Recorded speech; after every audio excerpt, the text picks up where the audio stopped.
श्री गुरु चरण सरोज रज निज मन मुकुर सुधारि। वरणो रघुबर विमल यशो जो दायक फलचारि। सियावर रामचंद्र की जय।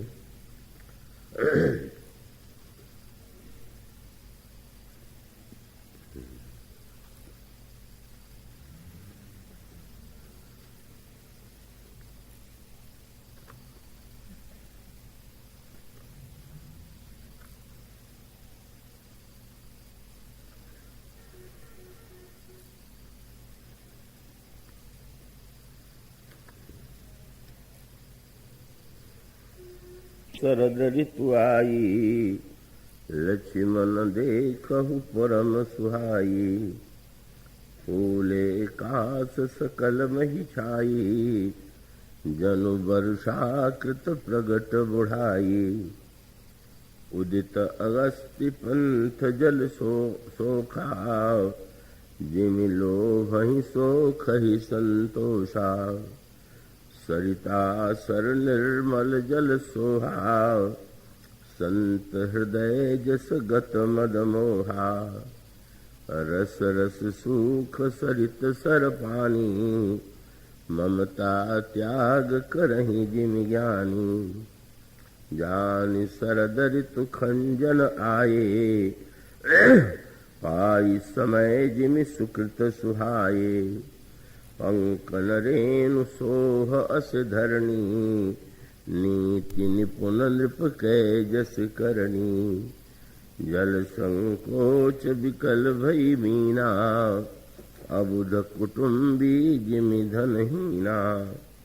बिनु घन निर्मल सोह कासा, हरिजन इव परिहरि सब आसा। कहूँ कहूँ वृष्टि सारदी थोरी, कोयक पाव भगति जिमि मोरी। चले हरषि तजि नगर नृप, तापस बनिक भिखारी। जिमि हरि भगति पाई श्रम, तजहि आश्रमी चारि।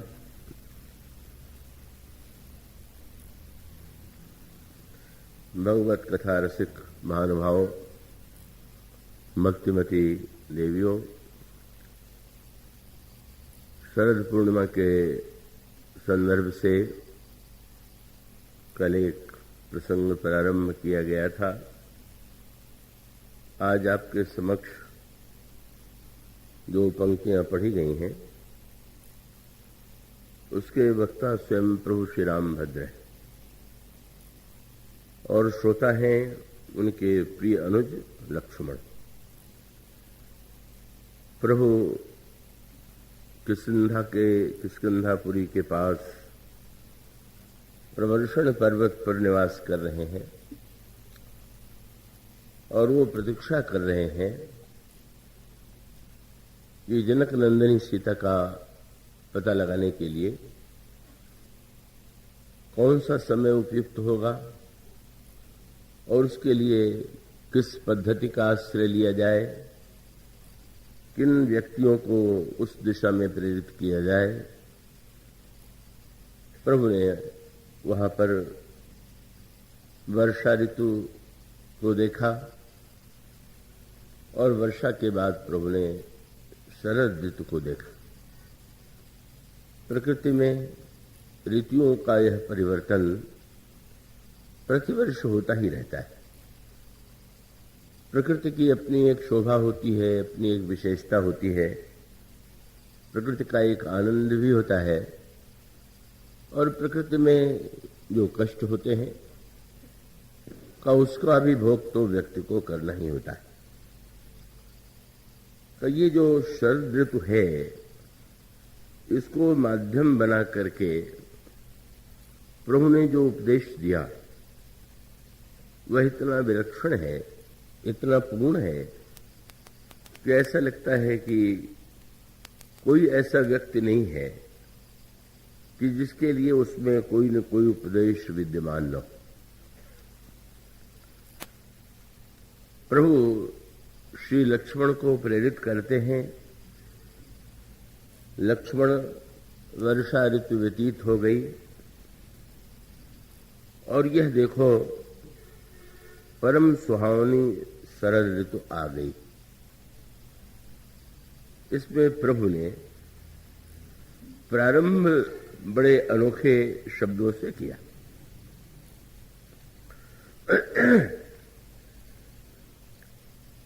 एक तारा जिसका नाम अगस्त है, वर्षा के बाद जब शरद ऋतु आती है तो आकाश में उस तारे का उदय होता है। और भगवान श्री राम ने एक बड़ा मधुर संकेत किया। एक तो अगस्त वह है जो पुराणों के बड़े प्रसिद्ध ऋषि हैं, और दूसरा वह अगस्त नाम का तारा है। और इन दोनों के संदर्भ में भगवान ने जो बात कही तो बड़ी मार्मिक। मैं आशा करता हूं कि आप पूरी तरह चैतन्य रह करके, अब तो कथा शीघ्र प्रारंभ कर दी गई है तो और भी आपको चैतन्य रहना ही चाहिए, तो आप उस पर सजग भाव से दृष्टि डालेंगे। अगस्त ऋषि की कथा क्या है? उन्होंने समुद्र को पी लिया और इस जो अगस्त के नाम के तारे का जब उदय होता है तो आपने देखा होगा कि वर्षा ऋतु में जो जल के कारण मार्ग में कीचड़ हो जाता है और कीचड़ के कारण व्यक्ति को चलने में बड़ी असुविधा होती है। कहते हैं कि अगस्त के उदय से भगवान राम ने लक्ष्मण से कहा कि लक्ष्मण, उदित अगस्त पंथ जल सोखा। लक्ष्मण दृष्टि डालो आकाश में, अगस्त के उदय के बाद अगस्त ने पंथ के जल को सुखा दिया। और प्रभु कहते हैं कि जिम लोभ ही सोखई संतोषा। अगस्त की तुलना, अगस्त की कथा जो है वो पौराणिक संदर्भ में भी और भगवान राम ने जो व्याख्या की उस दृष्टि से भी बड़े महत्व की। आप रामचरितमानस में भी महर्षि अगस्त के महत्व से परिचित हैं। भगवान श्री राम अयोध्या से जब वन यात्रा की ओर प्रस्थान करते हैं तो पहले तो आपने चित्रकूट में अनेक वर्षों तक निवास किया, पर उसके पश्चात भगवान श्री राघवेंद्र महर्षि अत्रि से आगे आज्ञा लेकर के प्रस्थान करते हैं दंडकारण्य की ओर। ये जो दंडकारण्य की भूमि है, कहीं पर महर्षि अगस्त इसकी सीमा पर ही निवास करते हैं। और आप यह भी पढ़ते हैं कि भगवान श्री राम जब महर्षि अगस्त के आश्रम में जाते हैं तो वहां जाकर के प्रभु ने महर्षि अगस्त से एक प्रश्न किया। आप यह तो भली भांति जानते हैं कि भगवान जब वन यात्रा में किसी महापुरुष के पास जाते हैं तो उसके सामने कोई न कोई जिज्ञासा, कोई न कोई प्रश्न रखते हैं। और इसका श्री गणेश तो उसी समय से हो गया जब प्रभु ने तीर्थराज प्रयाग में महर्षि भरद्वाज के समक्ष प्रश्न रखा, निवेदन किया कि आप कृपा करके मुझे यह निर्देश दें, आदेश दें, कहो नाथ हम कहीं मग जाए, मैं किस मार्ग से जाऊं। और उसके पश्चात भगवान श्री राघवेंद्र जब ब्रह्मर्षि वाल्मीकि से मिलते हैं तो ब्रह्मर्षि वाल्मीकि से उन्होंने दूसरा प्रश्न किया। उन्होंने कहा कि महर्षि, मैं वन में निवास करना चाहता हूं, आप कृपा करके मुझे बतावें कि मैं कहां निवास करूं। अस जिए जान कहिए सोई ठाऊं, और सिय सौमित्री सहित जह जाऊं। और फिर भगवान राम महर्षि वाल्मीकि के आदेश का पालन करते हुए चित्रकूट में निवास करते हैं। और उसके पश्चात जब वे महर्षि अत्रि की आज्ञा से चित्रकूट से प्रस्थान करते हैं तो महर्षि अगस्त्य से उनका मिलन होता है। और महर्षि अगस्त्य से प्रभु ने यह पूछा कि आप कृपा करके बताइए कि मैं उस रावण का जो संसार को कष्ट दे रहा है उसका वध कैसे करूं। प्रभु का प्रश्न था कि अब सो मंत्र देव मुनि मोहि, जेहि प्रकार मारऊं सुरद्रोही।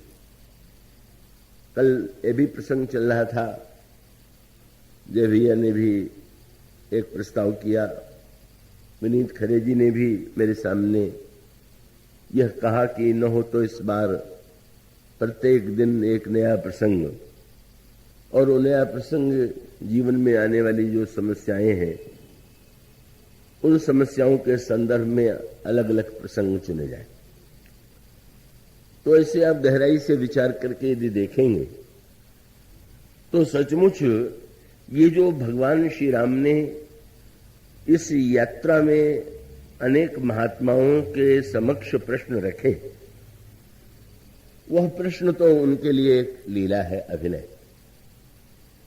पर हमारे आपके जीवन में जो समस्याएं आती हैं उन समस्याओं का ही समाधान प्रभु महापुरुषों के द्वारा पाना चाहते हैं।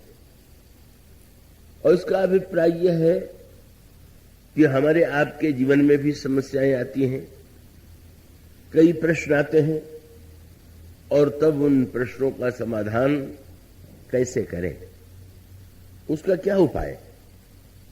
और आप इस क्रम की दृष्टि से विचार करके देखिए। पहला प्रश्न तो प्रत्येक व्यक्ति के सामने है, और वह प्रश्न अगर आप कहीं यात्रा करते हैं तो भी वो प्रश्न आपके सामने आता है।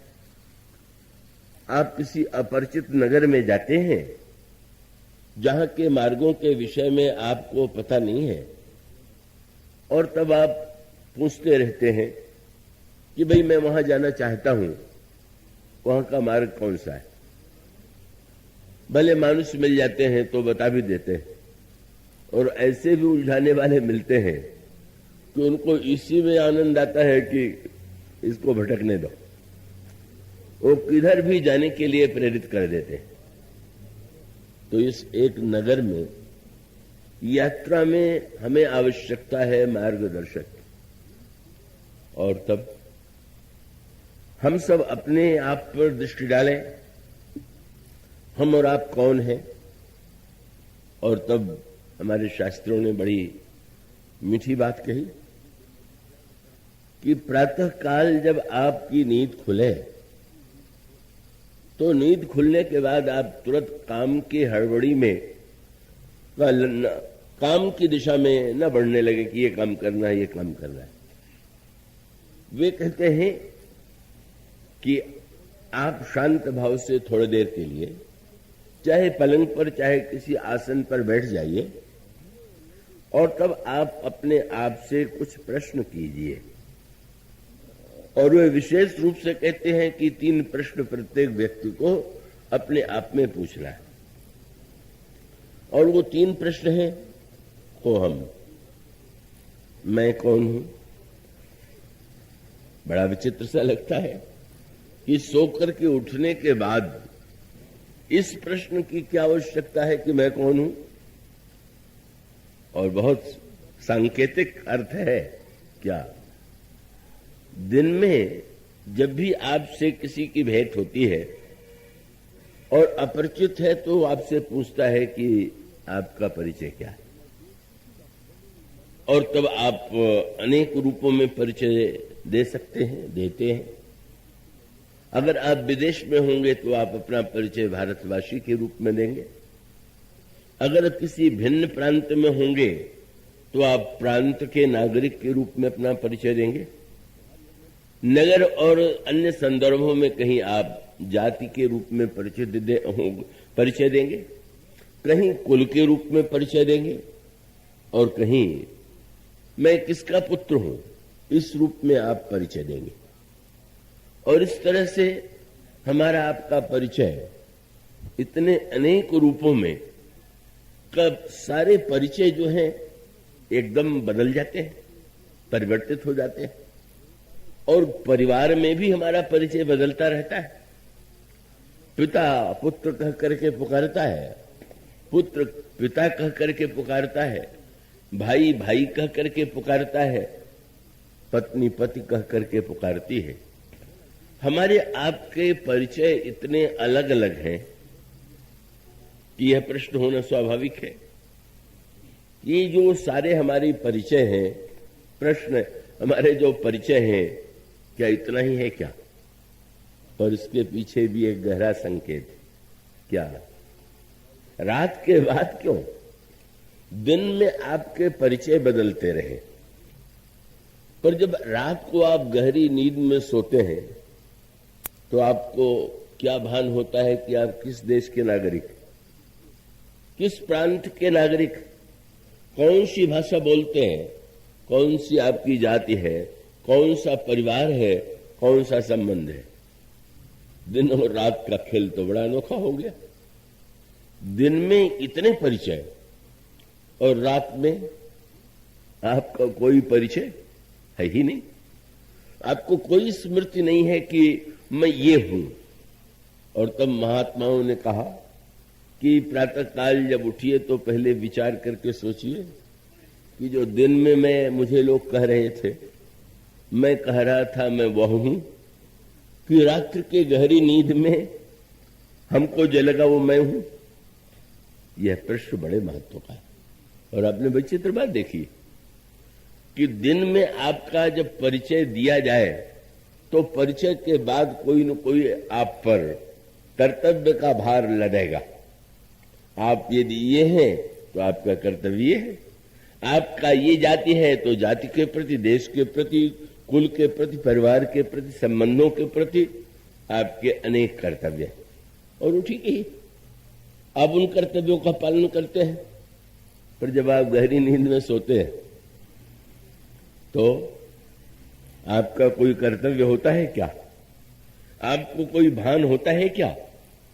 और इसका अर्थ यह है कि हम दिन में जैसा अनुभव करते हैं उससे भी अधिक आनंद का अनुभव रात्रि में करते हैं, क्योंकि परिचय है तो उसके साथ झमेले भी कम नहीं। पर जब रात्रि में आपका कोई परिचय नहीं है तो आपका कोई कर्तव्य भी नहीं। और तब आपको कितनी सुंदर नींद, गहरी नींद आती है।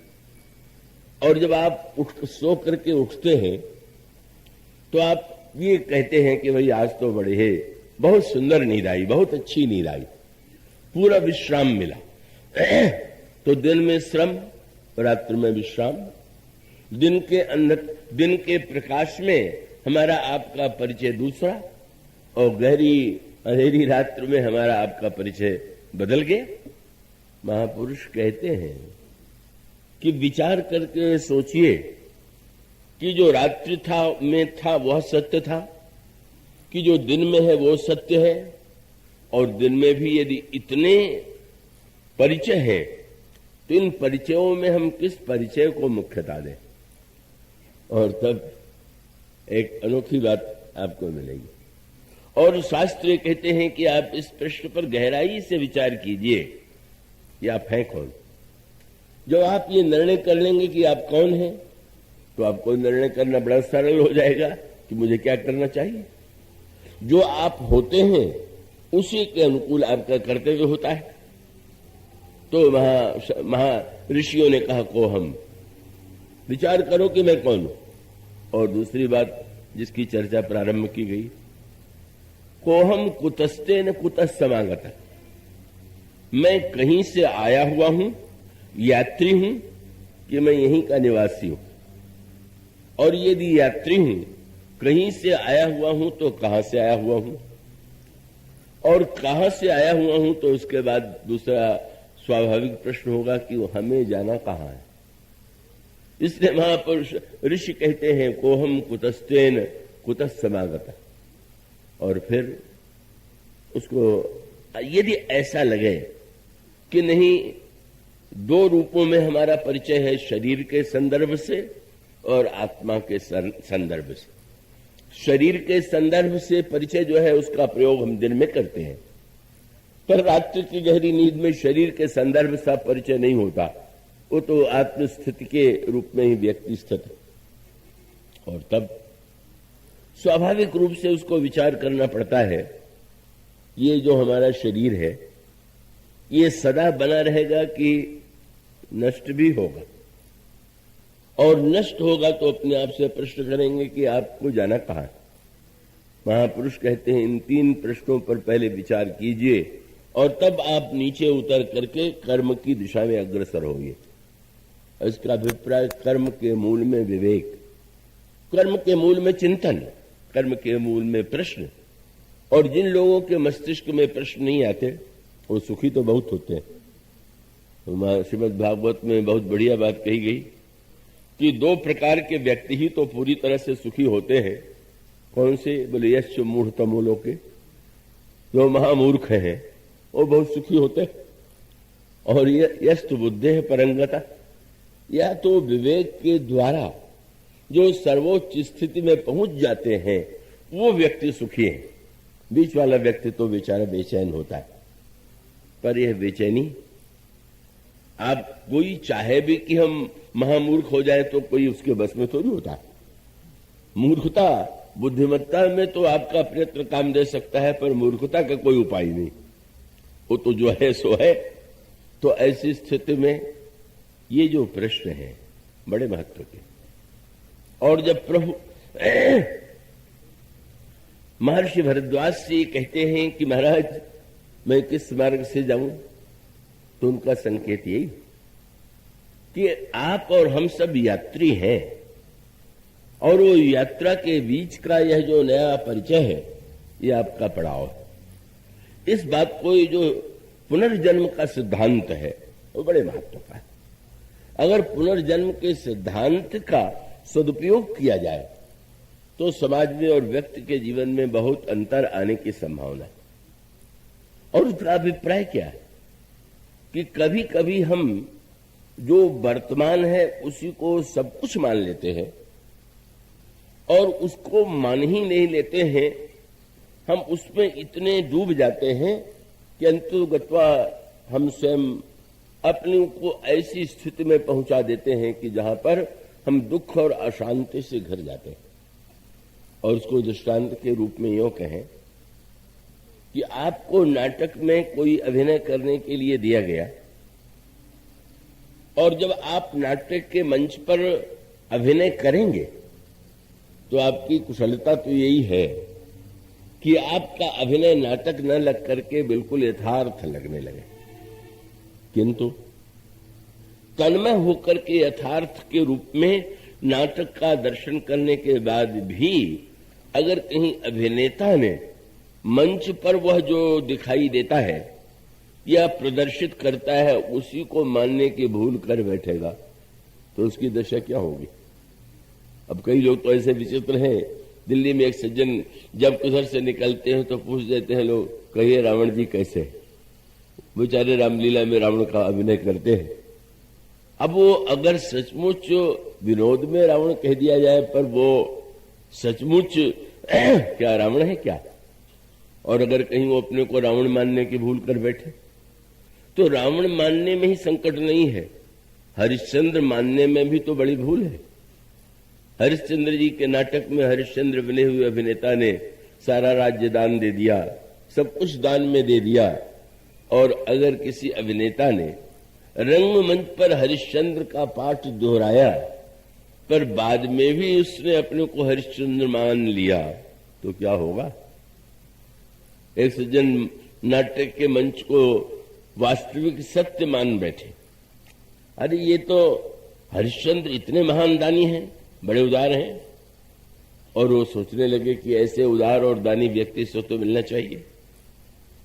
उन्होंने पता लगाया ये कहाँ रहते हैं, और उनके घर का पता लगा करके जब गए तो सामने एक व्यक्ति बैठे थे, कुर्ता धोती पहने हुए। वो मंच का जो वेश था वो तो था नहीं। जो गए वो पहचान नहीं पाए और पूछ दिया, हरिश्चंद्र जी कहाँ हैं? बोले वो तो कल चले गए। कब आवेंगे? बोले अगले साल जब नाटक होगा तब आवेंगे। और इसका अर्थ ये है कि अगर वो सचमुच हरिश्चंद्र बन बैठे तो मांगने वालों की ऐसी भीड़ लगेगी कि वो बेचारे इतने विपत्ति और संकट में पड़ेंगे कि उसकी कोई सीमा नहीं। इसी प्रकार से अभिनेता की कुशलता यही है। भगवान राम जब अवतार लेते हैं, चाहे वो भगवान राम के रूप में लें, चाहे भगवान कृष्ण के रूप में लें, चाहे किसी रूप में लें, पर रामायण में उनके लिए यही शब्द कहा गया कि जब अवतार लेते हैं तो ऐसा बढ़िया नाटक करते हैं कि सब लोग उनको वही मान लेते हैं। पर उनकी स्वयं की स्थिति क्या है? बोले जथा अनेकन वेश धरी नृत्य करई नटकोय सोई सोई भाव दिखावई आप न हो न सोए। वो अभिनय की विशेषता यह है कि वो इस बात को समझ ले कि मुझे नाटक में करना तो यह है, पर वस्तुतः मैं ये नहीं हूं। और ये बहुत बड़ा सूत्र है। अगर व्यक्ति यह अपने आप से पूछ ले कि हम कौन हैं, आप गीता में एक बड़ा संकेत सुंदर पाएंगे। भगवान ने अर्जुन को उपदेश दिया, वो ठीक है, पर भगवान ने ऐसी वाक्य कह दी कि अर्जुन आश्चर्यचकित होकर के भगवान का मुख देखने लगा।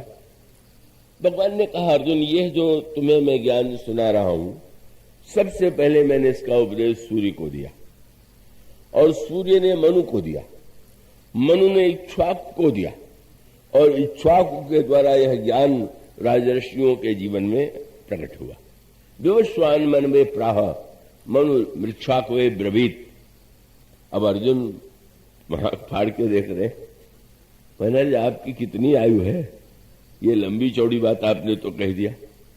आपने तो कह दिया कि सूर्य को आपने उपदेश दिया तो आप पहले थे कि सूर्य पहले थे? और आपने तो कह दिया कि सूर्य ने मन को, मनु ने इक्ष्वाकु को दिया।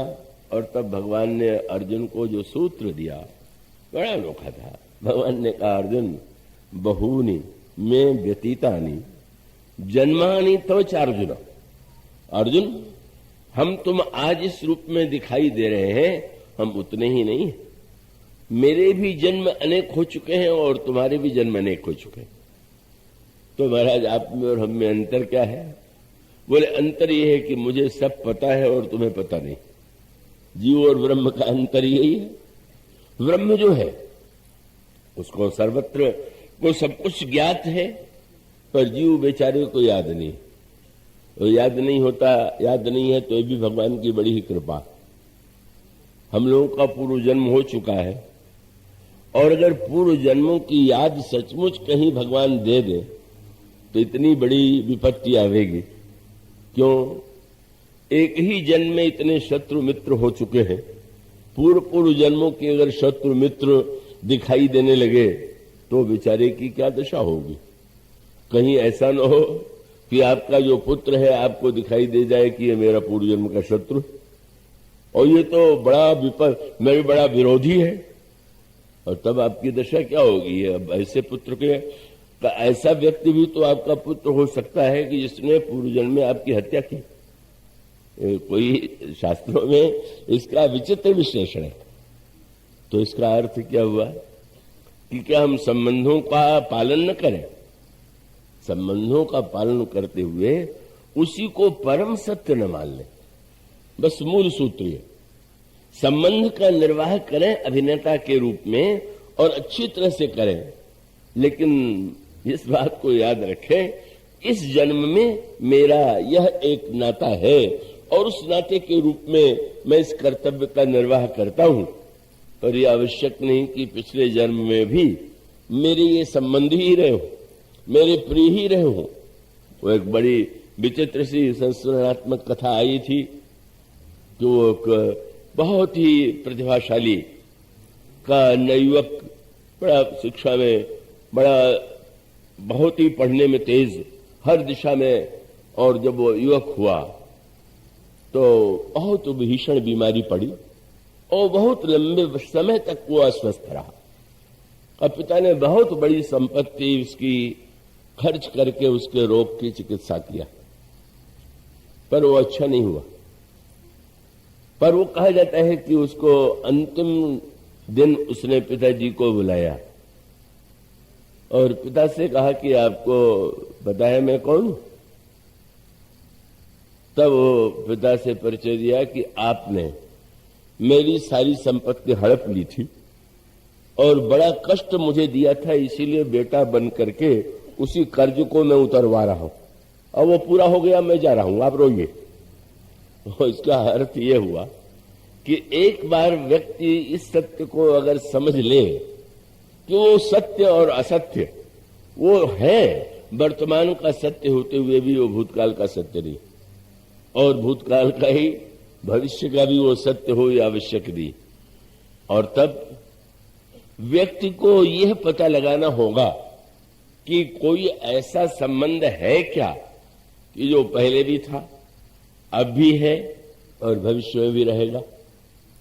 और जन्मों के संबंधी तो बदलते जाएंगे, पर ऐसा कोई संबंध है क्या? और वो संबंध, उस संदर्भ में मुझे एक बात याद आती है। महाराज जब दशरथ कैकेयी के को भवन में गए और कैकेयी को मनाने लगे तो कैकेयी जी बोल ही नहीं रहे। किसी ने तुलसीदास जी से पूछ दिया कैकेयी बोल क्यों नहीं रहे? तो व्यंग भरी भाषा में तुलसीदास जी ने कहा, तुम्हें पता नहीं है जो मंत्र जब करते हैं वो जब मंत्र सिद्धि करते हैं तो बोलते नहीं, बीच में बोलने से मंत्र खंडित हो जाता है। तो कैकेयी जी मंत्र जप कर रही थी और दशरथ जी के बार बार प्रेरित करने पर भी बोल नहीं रही थी। ये मंत्र जप कब से करने लगी? बोले जब से इन्होंने दीक्षा ले लिया। क्या वशिष्ठ जी से दीक्षा ली है क्या? कि तो पता नहीं है। नहीं, इन्होंने वशिष्ठ जी को तो अपना गुरु नहीं बनाया, तब इन्होंने किनसे गुरु दक्षिणा लिया? बोले मंथरा से इन्होंने दीक्षा ले ली। क्या वशिष्ठ जैसे मुनि को छोड़कर के मंथरा से दीक्षा?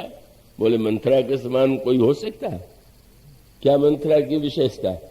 बोले कोटि कुटिल मणि गुरु पढ़ाई, करोड़ करोड़ कुटिलों में भी जो सबसे ऊंचा कुटिल हो वह मंथरा, और वह जो है मंथरा गुरु है। और कैकेयी को मंत्र जो दिया, आप ये न समझिएगा कि उस मंत्र का जप केवल कैकेयी जी करती हैं। उस मंत्र का जप तो घर घर में हो रहा है, सर्वत्र हो रहा है। और वह मंत्र क्या था जो मंथरा ने कैकेयी जी को दिया? समझाते हुए कहा कि ठीक है, राम आपको बड़ा सम्मान देते हैं, बड़ा प्यार करते हैं, सब कुछ है, पर देवी ये मत भूलिए कि अपना अपना ही होता है, पराया पराया ही होता है। क्या इस मंत्र का जाप घर घर में आप नहीं करते? ये तो महामंत्र है हम लोगों का। पूछ दीजिए कि किस शास्त्र में मंत्र लिखा हुआ है? क्या अपने पराये नहीं हो जाते हैं संसार में? अपने शत्रु नहीं हो जाते? क्या पराये मित्र नहीं हो जाते हैं? आप ये मंत्र दोहराए जा रहे हैं। और मंथरा के इस मंत्र पर कैकेयी ने यही तो मान के विश्वास कर लिया कि राम कुछ भी क्यों न हो मेरे सौत के बेटे हैं, और भरत कुछ भी, वो तो हमारा बेटा। यह जो महामंत्र है, यही मंत्र महामंत्र मंथरा ने दिया था, और यही मंत्र संसार में संघर्ष, झगड़े और भेद की सृष्टि करता है। ये मंत्र बहुत अच्छा है। कब? जब ये समझ लें कि अपना अपना ही होता है, पराया पराया ही होता है, फिर इसके साथ साथ यह भी जोड़ लें कि अपने तो एकमात्र भगवान है और लोगों से तो अपना परायापन बदलता रहता है। तो अगर इसे मान करके महामंत्र को जपें तो व्यक्ति के जीवन में का कोई कष्ट का प्रश्न ही नहीं। इसलिए एक आपका परिचय ऐसा है कि जो पूर्व जन्म में भी था, अब भी है और भविष्य में भी रहेगा। और वह परिचय कौन सा है? जिसको उत्तरकांड में बताया गया, ईश्वर अंश जीव अविनाशी चेतन अमल सहज सुख राशि। हम सब ईश्वर के अंश हैं। ईश्वर से ही हमारा संबंध पहले भी था, अब भी है, भविष्य में भी बना रहेगा। और याद रखिए, शरीर के संबंध से अगर हम कर्तव्य का पालन करते हैं तो बिल्कुल उचित, लेकिन शरीर के संबंध से अगर हमारे हृदय में ईर्ष्या, द्वेष, भेद, वैमनस्य इन वृत्तियों का उदय हो जाए तो शरीर का नाता तो समाज में अधिकांश विभेद की ही सृष्टि करता है।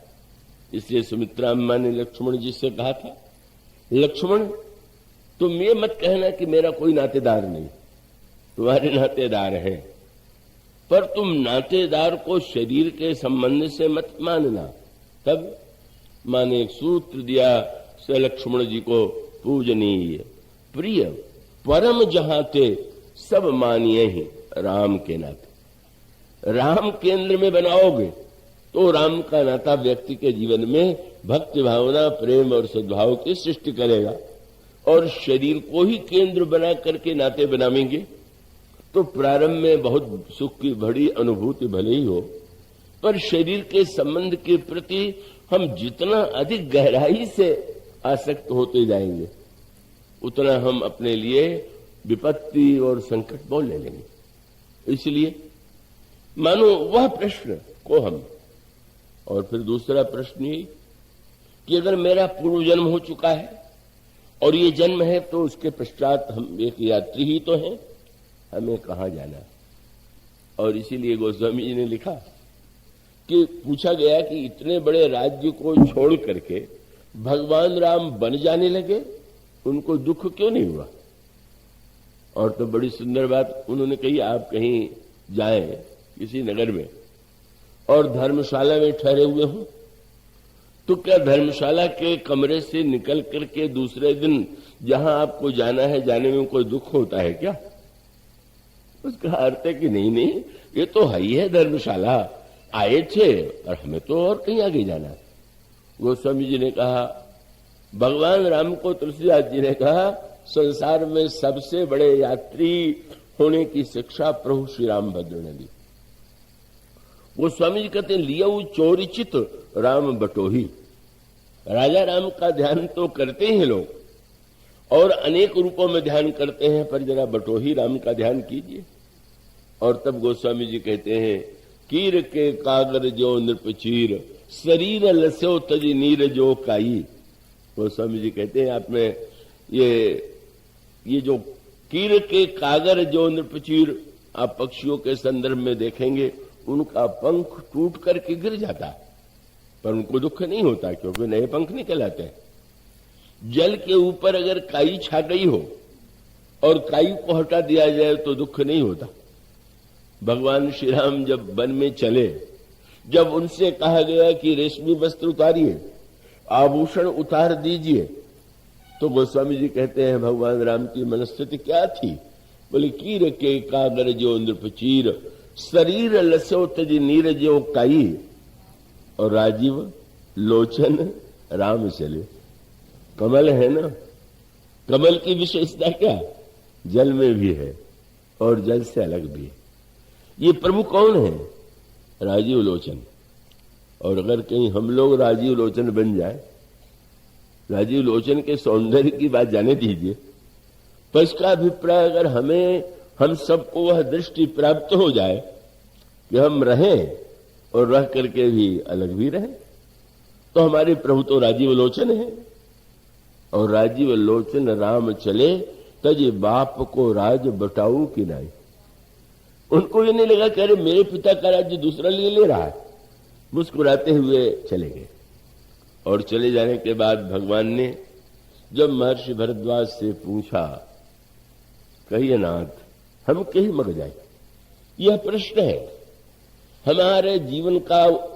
हम जीवन पथ पर एक यात्री हैं और अगर हम सही दिशा से चल रहे होंगे तो हम अपने लक्ष्य तक पहुंच जाएंगे, और उल्टी दिशा में जाएंगे तो लक्ष्य से दूर होते जाएंगे, और किसी ऐसी दिशा में चले जाएंगे तो हो सकता है कि 1 घंटे की यात्रा कई घंटों की यात्रा के रूप में बदल जाए।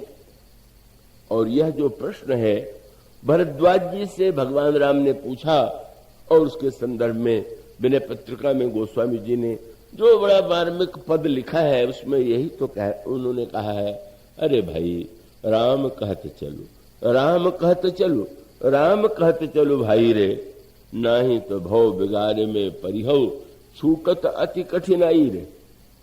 पहले राजा जमींदार बिगार बहुत लेते थे। बिगार माने मजदूरी दे करके नहीं। अब तुम हमारे गांव में रहते हो, हम जमींदार हैं, हमारे राज्य में रहते हो, तो तुम्हारा तो काम है, तुम्हारा एक कर्तव्य है कि तुम बिना कुछ लिए हमारी सेवा करो। तो गोस्वामी जी ने कहा कि संसार में अधिकांश लोग जो हैं बेगार ही तो लेना चाहते हैं, तो हमारे ये हो इसलिए तुम करो, ये तुम्हारा कर्तव्य है, तुम्हें करना चाहिए। और उसमें गोस्वामी जी ने वो पद को मैं विस्तार से नहीं कहना चाहूंगा, केवल एक सूत्र गोस्वामी जी ने कहा सबसे बड़ी कठिनाई यह है कि इस यात्री को ढोने वाले जो कहार है, उन्होंने कल्पना की शरीर जो है मानो एक डोली, 11 कहार और 10 इंद्रिय और एक मन, यही कहार है।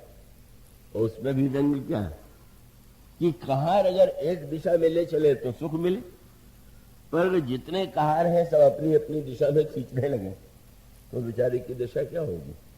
हम लोगों की भी दशा यही, इंद्रियों के कहार हमको अलग अलग दिशा में खींच रहे हैं। नेत्र कहता है चलो सुंदरता की ओर, कान कहता है चलो स्वर की ओर, जीवा कहती है चलो स्वर की ओर, कान निरंतर गान तान सुन वो ही चाहे, आंखें चाहत रूप, रैन दिन रहत सराहत, नासा अतर सुगंध, चाहत फूलन की माला, त्वचा चाहती सुख सेज, संग सुंदर तनु बाला, रसना हूं चाहत रहत, नित खाटे मीठे चर परे, इन पंचन ही परिपंच सो, भूपर को भिक्षुक करे। तो ऐसी डोली, ऐसा कहार, पर सबसे बड़ा व्यंग गोस्वामी जी ने यह किया कि गोस्वामी जी से किसी ने कहा कि उस यात्री को चाहिए कि वो डटे, कैसे तुम ले चल रहे हो? बोले डटे कैसे? जैसे किसी से आप काम लेना चाहें और उसको जितनी मजदूरी चाहिए न दे तो कैसे काम आप लें? तो उन्होंने कहा ये इंद्रियों के कहार इतनी मजदूरी मांग रहे हैं कि हम वो तो दे नहीं पा रहे। नेत्र को जितना रूप चाहिए उतना रूप नहीं दे पाते, कान को जितना मधुर स्वर चाहिए उसे नहीं दे पाते। तो किसी ने तुलसीदास जी को सुझाव दिया कि अच्छा अभी नहीं दे रहे हैं तो डोली को ले चलने वाले कहानों से कह दीजिए कि भाई हम जहां चलना चाहते हैं वहां हमें पहुंचा दो, हम तुम्हें पूरी मजदूरी चुका देंगे। तब गोस्वामी जी ने कहा कि सबसे विकट समस्या तो यही है क्या कि कभी भूले भटके अगर कहार पूछ दें कि कहां चलना है तो यात्री की दशा क्या है? बोले नाव गांव कर भूला है, जहां जाना है उसका नाम ही भूल गए।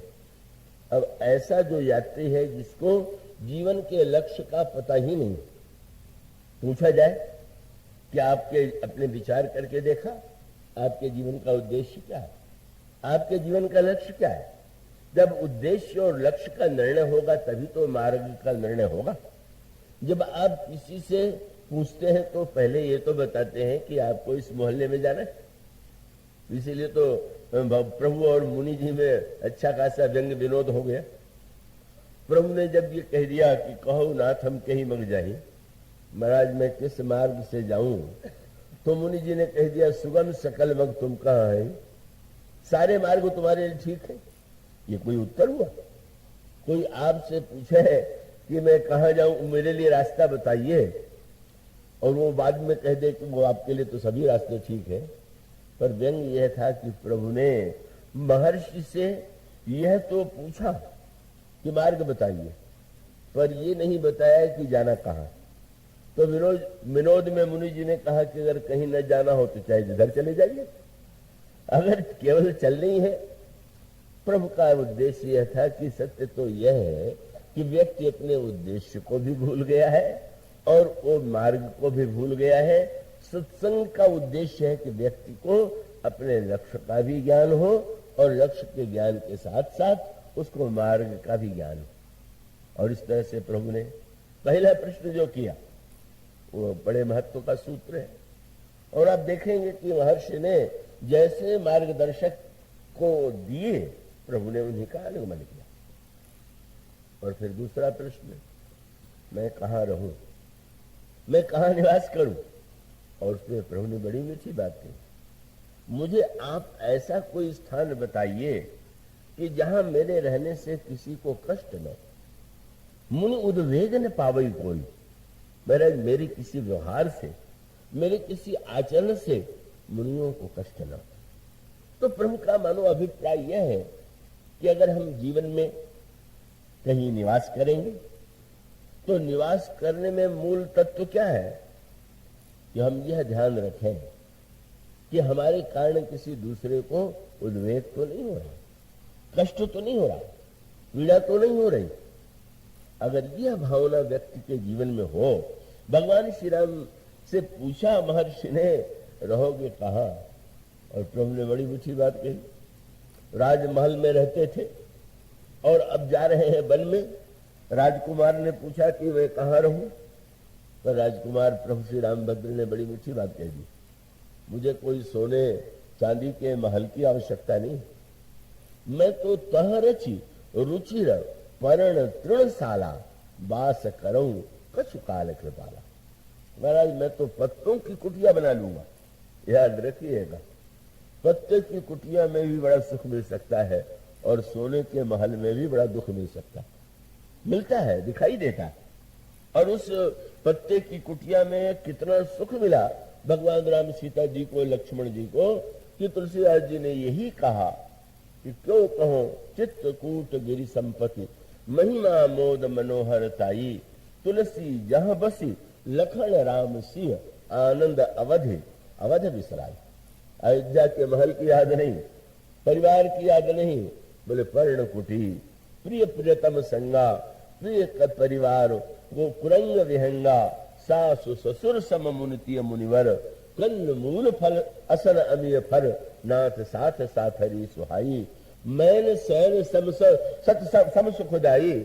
तो मानो गोस्वामी जी यह बताना चाहते हैं कि यह जो दिव्य आनंदमय निवास है, प्रभु ने वह प्रश्न भी महापुरुष वाल्मीकि से किया, पर वो जो तीसरा प्रश्न भगवान राम ने किया, एक उद्देश्य, और वो उद्देश्य बड़े महत्व का, और वह है उद्देश्य रावण का वध। वो उद्देश्य हम सब का है। हमारे जीवन में, आपके जीवन में जब तक रावण का वध नहीं हो जाएगा तब तक राम राज्य नहीं बनेगा, और जब तक राम राज्य नहीं बनेगा तब तक समग्र सुख, समग्र शांति व्यक्ति और समाज के जीवन में नहीं आ सकती। और वह रावण कौन है? भगवान ने इसके लिए महर्षि अगस्त का चुनाव किया। भरद्वाज जी जो है उनसे मार्ग की जिज्ञासा, वो परमार्थ पथ के विशेषज्ञ थे, परमार्थ पथ परम सुजाना। और वाल्मीकि जी ने रामायण बनाई थी, रामायण माने राम का अयन। तो बोले आप तो गृह निर्माण कला में बड़े विशेषज्ञ हैं, तो रहने का स्थान बताइए। पर ये जो रावण का वध है, ये रावण कौन है? बार बार संकेत के रूप में कहा गया, मोह दशमौलि तदभ्रात अहंकार पाकार जित काम विश्रामहारी, मोह रावण है। चाहे वो राक्षस के रूप में मोह है या जो रोग है उसके मूल में कौन है? मोह सकल व्याधिन कर मूला। मोह समस्त व्याधियों के मूल में है। नारायण भैया ने मानस रोग के प्रसंग की भी का एक सुझाव दिया था। तो मोह चाहे राक्षस है और चाहे मोह समस्त रोगों का मूल है, अगर रोग का निवारण किया जाए और रोग का कारण बना रहे तो रोग बार बार फिर से आ जाए। और रोग के मूल में बस कह दिया गया कि मोह सकल व्याधिन कर मूला, समस्त व्याधियों का मूल मोह है। और रावण के लिए भी कहा गया कि मोह जो है वो लंकाधिपति रावण है। तो माने मोह दो प्रकार का है। अगर किसी व्यक्ति को ये लगता है कि मैं रोगी हूं, तो उसके लिए मोह जो है रोग का कारण है। और किसी व्यक्ति को लगता है कि मैं रोगी नहीं हूं, सारा संसार का रोगी है, तो मोह उसका राक्षस है। ये दो तरह के रोगी होते हैं। एक व्यक्ति वह है कि जो अपनी बुराइयों को, अपनी कमियों को जानता है, मुझे ये कमी, और वो कमी कैसे मिटे। और दूसरा व्यक्ति वो सोचता है मुझमें और कोई कमी, इसलिए हनुमान जी महाराज जब रावण की सभा में गए तो रावण की सभा में जाकर के प्रभु ने हनुमान जी को क्यों भेजा था? इसलिए भेजा था कि प्रभु को ये लगा कि हनुमान जी रावण के गुरु, साक्षात शंकर जी के अवतार हैं। और ये कहा गया कि मन के रोगों को नष्ट करने वाला वैद्य जो है वो गुरु। भगवान का संकेत था कि वैद्य जी जाइए, चेला रोगी हो गया है, उसको दवा देके ठीक कर दीजिए तो ठीक ही है, नहीं तो बाद में तो मुझे शल्य चिकित्सा ऑपरेशन करना ही पड़ेगा। और इसीलिए प्रभु ने भेजा। और वैद्य जी तो बड़े कुशल थे, बता दिया। और वही बात कही जो इस प्रसंग में है, रावण लंकाधिपति, तुम्हारे रोग का मूल है मोह, मोह मूल। तुम्हारे जीवन में वह मोह, मोह का अर्थ यह है जो सब कुछ जानते हुए भी उसके विरुद्ध आचरण करता है, वही मोह का रूप।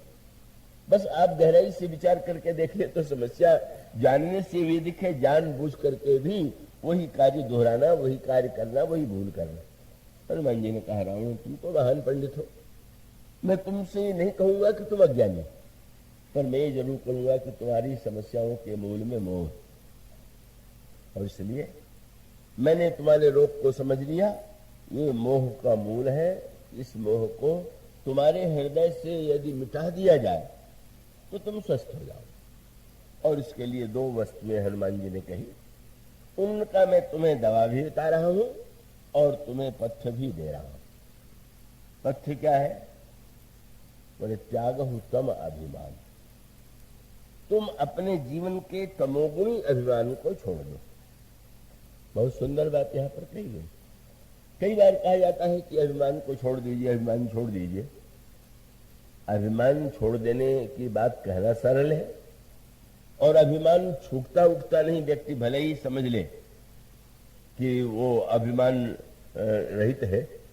अभी एक सज्जन बंबई में मिले, किसी प्रसंग में कहने लगे कि क्या बताएं, पुरुषों की वृत्ति में अभिमान होता है। तो मैंने पूछा कि आप में है कि नहीं? बोले मुझ में नहीं। तो मैंने कहा इससे बढ़कर के अभिमान क्या होगा कि मुझ में अभिमान नहीं? ये बड़ी समस्या है ना। अपने को ये समझ लेना कि मुझ में अभिमान नहीं है, ये नहीं है। अभिमान को भी क्रमशः पहले तमोगुणी अभिमान को छोड़िए, रजोगुणी अभिमान स्वीकार कीजिए। फिर रजोगुणी अभिमान को स्वीकार करने के बाद फिर सतोगुणी अभिमान को स्वीकार कीजिए। अभिमान को जीवन में क्रमशः स्वीकार कीजिए और उनको छोड़ते जाइए। तमोगुणी अभिमान का अर्थ है दूसरों को कष्ट देकर, दूसरों को नीचा दिखा करके जो सुख पाने की वृत्ति है, वो तमोगुणी अभिमान है। पहले व्यक्ति यही चेष्टा करे कि नहीं, हम दूसरों को पीड़ा पहुंचा करके, कष्ट दे करके कोई उन्नति करने की चेष्टा नहीं करेंगे। और फिर उसके लिए रजोगुणी अभिमान, खूब पुरुषार्थ करे, खूब प्रयत्न करे, व्यापार में, उद्योग में, जीवन में, पूरा रजोगुण। रजोगुण के पहले सतोगुण नहीं आता है, कई लोगों को भ्रम हो जाता है।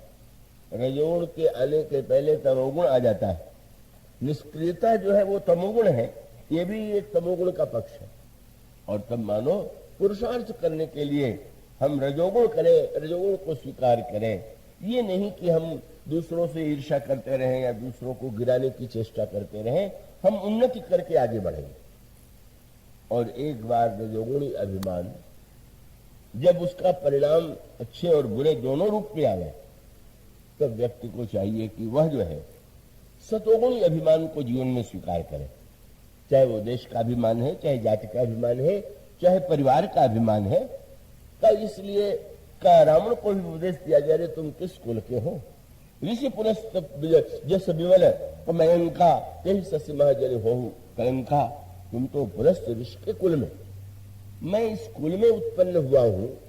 यह अभिमान लेकर के अगर हम सत्कर्म करें कि हम इस कुल में है तो इस कुल में हम कोई बुरा कार्य नहीं करेंगे, इस जाति में है तो हम इस जाति के नाते हम कोई बुरा कार्य नहीं करेंगे। यह न हो कि जाति और कुल का अभिमान तो पाल लें और बुराई को छोड़ने की चेष्टा ही न करें। तो ये अभिमान भी अच्छा है और स्वीकार करना चाहिए। और उसके बाद जब सतोगुणी अभिमान के द्वारा सत्कर्म करें, दान करें, सम्मान दें, का सामाजिक सेवा करें, दुखियों और दीनों की सहायता करें, तब इस सात्विक अभिमान को भी एक दिन छोड़ना पड़ता है। इस सात्विक अभिमान से ये तो बहुत बाद की बात है, प्रारंभ से ही आप उसको छोड़ने की कल्पना न कीजिए। कैसे जी ने मुझसे कहा कि ऐसा मुझे उपदेश दीजिए कि मेरे हृदय में भरत जी ऐसी भक्ति आ जाए। मैंने कहा सुग्रीव जैसे बन जाइए, बाद में भरत जी की चर्चा करेंगे। आप पहले वो तो बनिए जहां आप हैं, सीधे आप श्री भरत की ही अपनी तुलना करेंगे। इसलिए हनुमान जी ने रावण से नहीं कहा कि अभिमान छोड़ दो। रावण, मैं केवल इतना चाहता हूं कि तुम रजोगुणी अभिमान भी बनाए रखो, सतोगुणी अभिमान भी बनाए रखो। तुम राजा हो तो राजकार्य चलाने के लिए रजोगुणी अभिमान की आवश्यकता है। तुम पूजा पाठ यज्ञ आदि करते हो तो सतोगुणी अभिमान, पर कम से कम इतना तो करो कि मोह मूल बहुशूल प्रद त्याग हो तम अभिमान। ये जो तमोगुणी अभिमान है इसे तो छोड़ दो। और फिर दवा बता दिया, पथ्य तो ये करो कि तमोगुणी अभिमान छोड़ दो। रोग ये है कि मोह मूल में, और दवा क्या है? बोले भजहु राम रघुनायक कृपा सिंधु भगवान। प्रभु की भक्ति के द्वारा जब तमोगुणी अभिमान तुम छोड़ दोगे तो सारे विकार नष्ट हो जाएंगे। तो रोगी कितना अनोखा। हनुमान जी ने कहा, रोगी बेचारे उनका मुंह सूख जाता है, डॉक्टर के पास कोई भयानक रोग अगर सुनने को मिल जाए तो आतंकित हो जाता है। हनुमान जी ने रावण को सबसे बड़ा रोगी बता दिया। तो रोगी कैसा है? बोला भी हंसे, खूब हंसा। जब वैद्य की बात सुनकर के रोगी को बहुत हंसी आवे और बोला भी हंसी, महाअभिमानी। हनुमान जी ने कहा कि तुम तमोगुणी अभिमान छोड़ दो। उसने कहा तुम्हारे कहने से? मैं तो अभिमान को ही महाअभिमानी। और तुरंत कहा, मिला हम ही कभी गुरु बढ़ गया नहीं। अच्छा, तो महान प्रख्यात पंडित रावण को बंदर गुरु बनकर के उपदेश देगा। अब वो जो रोगी है वो तो रोगी नहीं है, वो तो राक्षस है। इसलिए रावण ने हनुमान जी से कहा, तुम किस रावण के पास आए हो? तुम उसके ज्ञान से परिचित नहीं हो। तुम देख रहे हो, पर तुम्हारे बगल में कौन खड़ा है तुम देख लो कौन। और सचमुच जब हनुमान जी ने, रावण ने संकेत किया तो रावण ने कहा, देखो तुम्हारे बगल में कौन है? बोले मृत्यु निकट आई खलतोई। अरे दुष्ट, मृत्यु तेरे बगल में खड़ी। हनुमान जी को हंसी आ गई। सचमुच रावण, तुम्हारी दृष्टि तो बड़ी पैनी है। लोग तो मृत्यु को नहीं देख पाते, पर तुमने तो मृत्यु को देख भी लिया। पर अब दुर्भाग्य तुम्हारा इतना ही है कि मृत्यु को तुमने देख तो लिया, पर किसको खाने के लिए आई है तुमने इसको देखने की चेष्टा नहीं किया। मानो मृत्यु तो शंकर के अवतार हनुमान जी की सेविका है। मृत्यु तो हनुमान जी के बगल में खड़ी ही इसीलिए थी कि वह हनुमान जी की आज्ञा की प्रतीक्षा कर रही थी कि रावण को अभी खाना है कि बाद में खाना है। आप जैसा कह दीजिए वैसा मैं करूं। अब ऐसा जो रोगी है वो राक्षस है, मोह के द्वारा। तो मोह का नाश भी सत्संग के द्वारा होता है। और भगवान राम ने जिस मोह के रूप में जो रावण है उसके प्रसंग में महात्मा अगस्त से प्रश्न किया, अगस्त ही क्यों? और उसका सूत्र है पौराणिक कथा। और वो पौराणिक कथा आपने सबने सुनी होगी, और वो बड़े महत्व के अर्थों वाली कथा। कहा जाता है कि महात्मा अगस्त ने, समुद्र ने टिटवी पक्षी के अंडों को बहा दिया, और जब वो टिटवी व्याकुल हुई और समुद्र से उसने कहा, तो समुद्र ने कहा कि वाह, मैं इतना ध्यान कहां से दूं कि मेरे किनारे पर कौन बह रहा है और कौन बच रहा है। और तब उसने जाकर के महर्षि अगस्त से प्रार्थना किया कि महाराज, और तब उन्होंने समुद्र को सोख लिया। और जब सूख गया तो उसके पश्चात कथा उसकी ज्यादा चर्चा नहीं, परंतु मैं कृपा करके फिर समुद्र को उन्होंने जीवन दान दिया और उन टिटवी के बच्चों को बचाया। बड़े उदार हैं, बड़े दयालु हैं। छोटे से पक्षी के बच्चे की रक्षा की भी उन्हें इतनी चिंता है कि समुद्र को का सुखा देने में उनको कोई का इतना विशाल समुद्र अपने जल के द्वारा जीवन दान न दे करके अगर मृत्यु की दिशा में ले जाए तो महर्षि अगस्त्य उसे पी लेते। और दूसरी कथा अगस्त्य जी की यह आती कि दंडकारण्य में दो राक्षस थे, एक का नाम था आतापी और दूसरे का नाम था वातापी, और दोनों ने दिव्य मंत्र संजीवनी मंत्र सीख लिया और वो बड़ा विचित्र नाटक करते थे का वो दो भाइयों में से एक भाई दूसरे भाई को मार डालता था, शरीर से काट करके उसका मांस जो है पकाया, उसको ऐसा रूप दे दिया कि जैसे फलाहार है। महात्मा जी के पास गया और निमंत्रण दिया आतापी ने कि पधारिए आज मेरे यहां फलाहार कीजिए। और जब वो कर लेते थे वो भोजन तो पेट में गया हुआ है उसका भाई, वो मृत संजीवनी विद्या का उपयोग करके कहता था वातापी निकल आओ, और तब वो मुनि जी का पेट फाड़ के निकल आते थे, दोनों मिलकर मुनि जी को खा लेते थे। बड़ी विचित्र कथा है। संयोग से एक दिन अगस्त्य जी की ओर ध्यान गया, ये उत्तर भारत से दक्षिण गए थे, बोले नहीं, और महात्मा तो थोड़े से सावधान होने लगे थे कि एक ऐसा निमंत्रण देने वाला है जो बड़ा खतरनाक है, ये नया नया साधु आया हुआ, इसी को बुलाना चाहिए। अगस्त्य जी को निमंत्रण दिया और अगस्त्य जी जब पधारे तो उसने वही किया, किंतु आश्चर्य है कि जब का वो आतापी का अगस्त्य जी के भोजन करने के बाद पुकारने लगा वो अमृत संजीवनी विद्या का प्रयोग करके, पर वो वातापी से नहीं, जब पेट फाड़ के नहीं निकला तो घबरा गया, क्या हो गया है, इतना मंत्र प्रयोग करने पर निकल क्यों नहीं रहा। और तब अगस्त्य जी ने कहा, अरे मूर्ख, जिसमें समुद्र पच गया, तेरा भाई अभी बचा हुआ है क्या, हो गया। क्रोध आया, उसने क्रोध में दौड़ करके उसने मुनि को नष्ट करने की चेष्टा की और मुनि ने उसको भस्म कर दिया, एक को पचा लिया और दूसरे को भस्म कर दिया। यह क्या है, ये हमारे अंतःकरण के राग और द्वेष है। राग और द्वेष ही आतापी और वातापी है। जब राग का निमंत्रण मिलता है तो कौन निमंत्रण नहीं स्वीकार कर लेता। बड़े राग का जहां निमंत्रण हो, पर याद रखिए राग के साथ ही द्वेष का जो वातापी है, जहां राग है वहां तो फिर द्वेष कहीं न कहीं किसी न किसी से, या जिससे राग है उसी से ही इसकी संभावना है। और तब मानो संकेत ये है, महर्षि अगस्त्य कौन है, ये कुंभज है। कुंभज ने समुद्र को पी लिया, कैसी संकेत भरी भाषा है, छोटा सा घड़ा और समुद्र को पी जाए। पर मानो संकेत यह है कि हम और आप जितने हैं, हमारा और आपका शरीर कुंभ ही तो है, घड़ा ही तो है, और इस घड़े का निर्माता ईश्वर है। तो इसलिए मलिक मोहम्मद जायसी नाम के एक बड़े कवि हुए हैं, सूफी भावना वाले, तो बड़े कुरूप थे देखने में। कब वो राजा की सभा में गए तो उनको देख करके हंसी आ रही थी, राजा को भी और लोगों को भी, पर उन्होंने भी हंस करके उन लोगों की ओर देखा और ये पूछा कि आप लोग किस पर हंस रहे हैं, कौन बोले। पर उन्होंने बड़ा मीठा प्रश्न किया, हम पर हंससी कि कोहर है, घड़े पर हंस रहे हो कि कुम्हार पर हंस रहे हो। घड़ा टेढ़ा है तो कुम्हार की उसमें भूल देखना चाहिए कि घड़े का क्या दोष। और याद रखिए, शरीर तो कुंभ है और अगस्त है विवेक। व्यक्ति तो घड़े के समान है, पर उस शरीर में अगर विवेक का उदय हो जाए तो व्यक्ति जो है मोह के समुद्र को भी सुखा सकता है।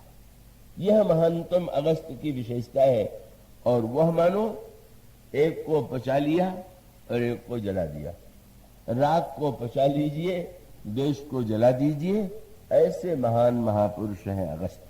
कुंभज इसका अभिप्राय है, जब हमारे आपके शरीर में जब कभी विवेक का उदय हो जाएगा और उस विवेक का हम सदुपयोग करेंगे तो राग द्वेष और मोह हमारा कुछ नहीं बिगाड़ पाएंगे। इस तरह से वह अगस्त मानो भगवान राम कहते हैं कि आप ही बताइए उस रावण के वध का उपाय क्या है, मोह का विनाश कैसे हो जीवन में। दोनों सत्संगन हरि कथा ते बिन मोहन भाग, मोह गए बिन राम पद हो दृढ़ अनुराग। इसलिए वह अगस्त समुद्र को पी गए। पर यहां भगवान राम ने जो पहली चौपाई शरद वर्णन में कही, क्या बोले, उदित अगस्त पंथ जल सोखा। अगस्त के रूप में जो उदय हुआ वो मार्ग का जो जल है वो सूख गया। तो किसी ने गोस्वामी जी से विनोद किया कि ये तो बड़ा पतन हो गया अगस्त जी का। समुद्र का जल सोखते थे तो कोई शोभा थी, अब मार्ग में जो जल है उसको सुखाने लगे तो उनकी महिमा है कि उतनी उनकी निंदा है। बहुत बड़ी बात कह दी गई। गोस्वामी जी ने कहा कि ये मार्ग का जो कीचड़ है, समुद्र का जो जल है, उसमें आप समुद्र में बचिए न जाइए तो बच सकते हैं, पर जब आपको चलना है तो मार्ग में अगर कीचड़ हो तो कितनी तकलीफ होती है। और मार्ग का जल सूखना बहुत कठिन क्यों होता है? दो बातें होती है। एक तो जल कहीं सरोवर में हो, नदी में हो, तो जब शरद ऋतु आती है तो मिट्टी धीरे धीरे बैठ जाती है और जल स्वच्छ हो जाता है। इसकी भी चर्चा भगवान राम ने आगे लक्ष्मण जी से कही। पर मार्ग के जल की बहुत बड़ी समस्या क्या है कि आप चले, जल एक गड्ढे में पड़ा हुआ है, आपका पैर पड़ा तो जितनी मिट्टी थी वो सब की सब और ऊपर आ गई, जल गंदा हो गया।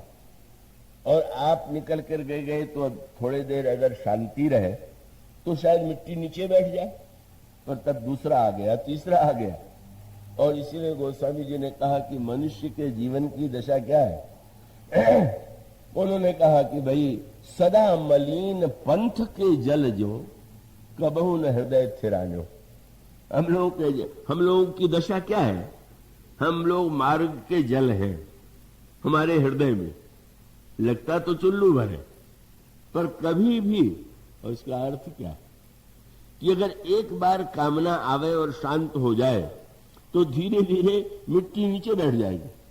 पर एक गया दूसरा गया, वो जो कामनाओं की भीड़ लगी हुई है वो तो कभी कबहू न हृदय थिरान्यो। दिन भर आप देखते रहिए, जहां कीचड़ होगा, जल होगा, थोड़ी देर मिट्टी बैठने वाली होगी कि तुरंत एक दूसरे का पैर पड़ गया। मानो भगवान राम का संकेत यह था, ये जो लोभ है ये पंथ का जल है, समुद्र जो है मोह का जल है, और लोभ जो है वो मार्ग का जल है। और लोभ की स्थिति तो यही, ये हर समय हर क्षण का वो व्यक्ति जो है कबहू न हृदय थिरान्यो का, मनुष्य का जो लोभ जो है, एक इच्छा हुई वो पूरी हुई, शांति तो आ जाए तो धीरे धीरे वासना की गंदगी बैठ तो जाए, दूसरा तीसरा। मानो यह जो लोभ की प्रवृत्ति है पंथ जल के समान यही हो गया है जब व्यक्ति के हृदय में लोभ का अतिरेक हो जाता है, जब कभी कामनाएं मिटती ही नहीं, कभी कामनाएं समाप्त ही नहीं होती, तो तब तो वर्षा बीत जाए और अगस्त तारा उदित हो करके उसको सोख ले, तब वो चिंता दूर होगी। इसी प्रकार से अगस्त के रूप में तारा कौन है? बोले संतोष का अगस्त जब आकाश में उदित होगा तो ही लोभ का जल सूखेगा। यह मानो गोस्वामी जी का भगवान राम ने लक्ष्मण को संकेत किया। अब इसके बाद की चर्चा कल होगी, पर कृपया समय से आइएगा तो ही आप प्रारंभ से